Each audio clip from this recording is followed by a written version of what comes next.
इतना मारे पीटे पूरी गाड़ियां तोड़ दिए, हमारी पूरी गाड़ी तोड़ के सब क्षतिग्रस्त कर दिया। हम लोग जान बचा के जो है किसी तरह से बेचारे धन्य हुए इस गांव के इस क्षेत्र के लोग जो है घरों में हम लोगों को जगह दिए, नहीं तो हम लोग मर गए होते। हम लोग पूरा परिवार लेके जो है हम लोग पूरे इतना भयंकर रूप में मार रहे थे, पुलिस की गाड़ी तोड़ रहे थे, गाड़ी जला रहे थे, हम लोग भाग के अपना किसी।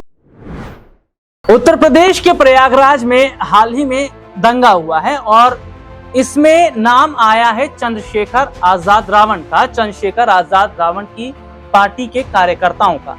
चंद्रशेखर आजाद रावण ने साफ कहा है कि ये मेरे कार्यकर्ता नहीं थे, ये लड़के मेरे नहीं हैं, जो उपद्रव किया गया है ये बाहरी लोग हैं और ये पुलिस के साथ आए हैं। ये स्टेटमेंट है चंद्रशेखर आजाद रावण का। हालांकि पुलिस ये कह रही है कि उन्होंने नीला पट्टा गले में डाल रखा है, तो इस पर सफाई दी है चंद्रशेखर आजाद रावण ने। उन्होंने कहा कि अरे किसी ने गले में नीला पट्टा डाला, इसका मतलब ये थोड़े कि भैया वो मेरी पार्टी से है और ये पुलिस की एक साजिश है मुझे फंसाने के लिए, क्योंकि उत्तर प्रदेश में योगी सरकार के अंदर दलितों का अपमान बार बार हो रहा है और दलितों को दबाया जा रहा है। क्योंकि एक घटना जहां हम देखते हैं दलित बच्ची के साथ जो हुई है, उसके परिजन से मुलाकात करने चंद्रशेखर आजाद जा रहे थे। एक और खबर आती है कि एक बच्ची जो कि दलित है उसका अगवा होता है और उसे केरल ले जाया गया था। तो ऐसे में उत्तर प्रदेश में लगातार दलितों के साथ जो घटनाएं हैं वे बढ़ रही हैं और इस खबर पर जरा ध्यान दीजिएगा कि चंद्रशेखर आजाद रावण को क्या फंसाने की कोशिश की जा रही है। और प्रयागराज में जो हिंसा हुई है उसमें वाकई हाथ चंद्रशेखर आजाद रावण की पार्टी के कार्यकर्ताओं का नहीं है। ये हेडलाइन बहुत कुछ कहती है। प्रयागराज हिंसा पर भड़के सांसद चंद्रशेखर आजाद ने कहा कोई भी नीला साफा पहन सकता है, मीडिया ना करे इसका ट्रायल और मीडिया जो है इन खबरों को ना जोड़े कि वो उनकी पार्टी से हैं। ये बात चलिए ठीक है, मान ली जाती है कि नीला पट्टा कोई भी पहन सकता है और बसपा की जो पार्टी है, पार्टी भी अगर हम देखें तो जो पार्टी का जो पट्टा है वो भी नीले ही कलर का है और ये चंद्रशेखर आजाद की पार्टी का भी है। लेकिन देखिए, चुनाव चिन्ह एक ऐसा प्रतीक होता है जो ये साफ दर्शाता है कि ये इस फला पार्टी का शख्स है या नेता है या कार्यकर्ता है। क्योंकि अगर हम बात करें तो एक पार्टी के कई एक जैसे कलर तो हो सकते हैं, लेकिन चुनाव चिन्ह तो अलग अलग होगा। और फिर से आप एक तस्वीर को जरा देखिए, ये एक तस्वीर है। इस तस्वीर में आप देखिए ये लड़का खड़ा हुआ है पुलिस की गाड़ी पर, इस सामने से पुलिस की गाड़ी के शीशे को तोड़ रहा है और सामने एक लड़का ये खड़ा हुआ है, ये तस्वीर बना रहा है, वीडियो बना रहा है और इसने गले में नीला पट्टा पहना। लेकिन इसको अगर गौर से देखा जाए तो इसने जो पट्टा पहना है उसके पट्टे में जो चुनाव चिन्ह है वो चंद्रशेखर आजाद रावण की पार्टी की का सिंबल है। ये साफ नजर आ रहा है, इसको कैसे झुटलाया जाएगा। बहुत सारी ऐसी तस्वीरें सामने आई हैं जिसमें यह देखा जा रहा है अगर चंद्रशेखर आजाद रावण की पार्टी के वो लोग नहीं होते तो शायद गले में भले नीला पट्टा होता लेकिन पार्टी का सिंबल ये नहीं होता।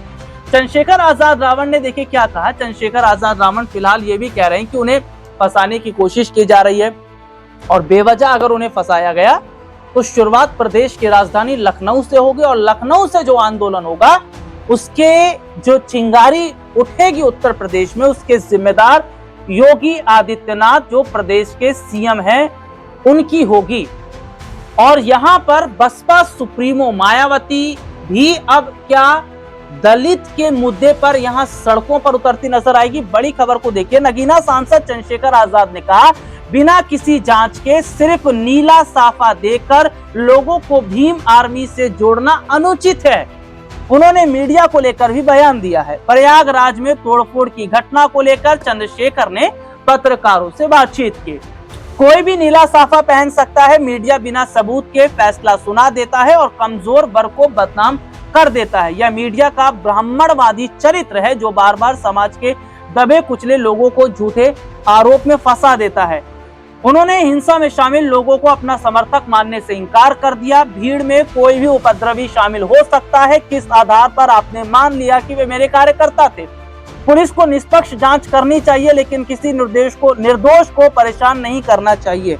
चलिए ठीक है, ये चंद्रशेखर रावण का अपना स्टेटमेंट है, लेकिन जरा एक रिपोर्ट मैं अपने दर्शकों को दिखाऊं जो मौकाए वारदात पर लोग मौजूद थे, जब चंद्रशेखर आजाद की पार्टी के ये लोग गुंडागर्दी कर रहे थे, सरेआम लोगों को मार रहे थे, पीट रहे थे, पुलिस की गाड़ियों को तोड़ रहे थे, पुलिस पर पथराव कर रहे थे, तो वहां जो लोग मौजूद थे जिन्होंने अपनी आंखों से देखा वो क्या कह रहे हैं, इससे जरा आप सुनिए।